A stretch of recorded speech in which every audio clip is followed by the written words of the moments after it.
Moving on, in getting our heads-up display or GUI going, we need to add a count for the amount of grenades that we still have. Now if I go to my game view, you can already see what we have. We have a little grenade with a box behind it, and now it's time to put some text on top of this to count for the amount of grenades. Now if you open up the project files that come with this VTC course, you will notice that in the GUI folder there's also a folder called Gunplay, and inside of this folder there is a font called Gunplay, and this font is free for personal as well as commercial use, and we will use the first one, gunplay.ttf, to transfer into a font that we can use in the engine.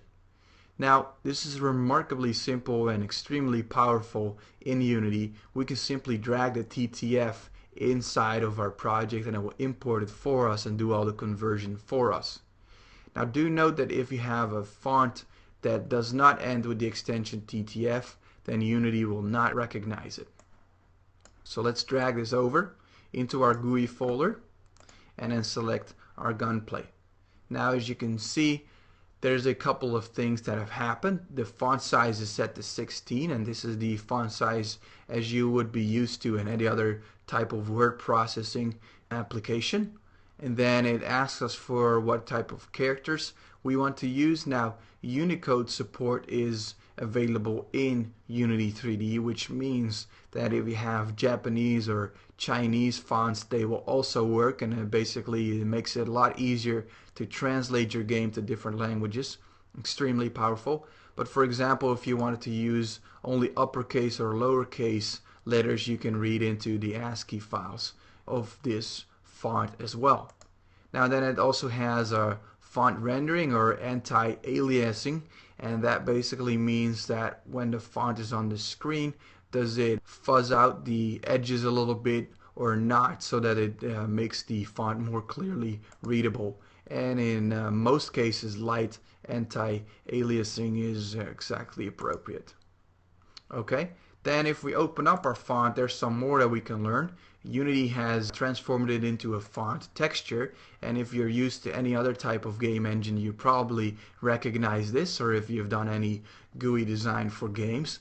It is basically a total print out of the font into one texture that Unity then reads and uses in the game.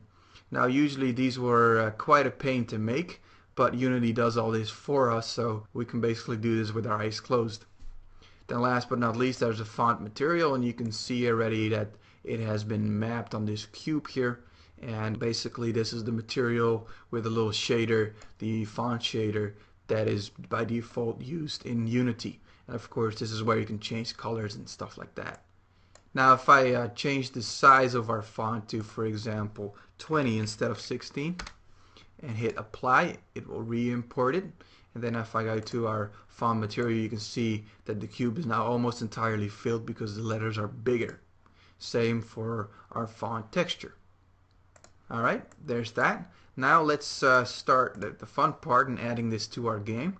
Go to, with the Gunplay selected, go to Game, Object, Create Other, and now a GUI text instead of a GUI texture. It will import it, and as you can see, it's viewable on the screen. Now let's take a peek quickly at the grenades to copy and paste the X and Y values. It's a 0.1 and a 0.9. So let's copy that, 0.1, 0.9. And as you can see, the text is now halfly hiding behind the other element.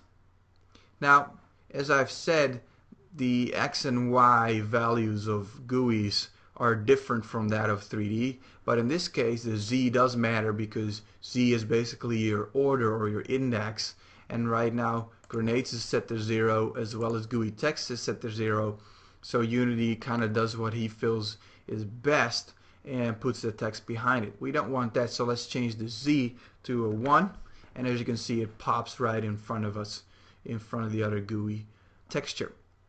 Okay, that will work just fine. Let's rename this and call this G_count to be our grenade count. And then it is a little down towards the bottom, so let's change that a little bit. Let me change the text to a number, for example 25. Let's now move it up a little bit, changing the Y to 9. That's a little too much. 91, 92, in between 91 and 92, so 91.5.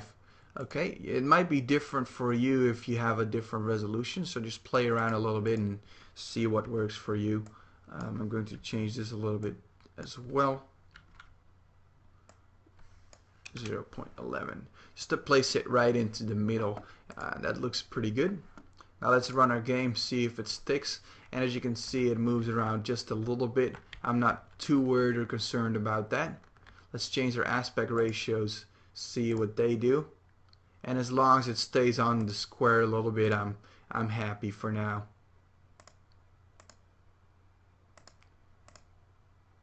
Yeah, that will do just fine.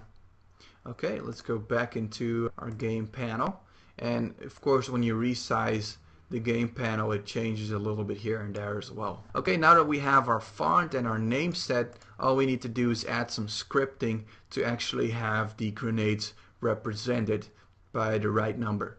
So let's do that next.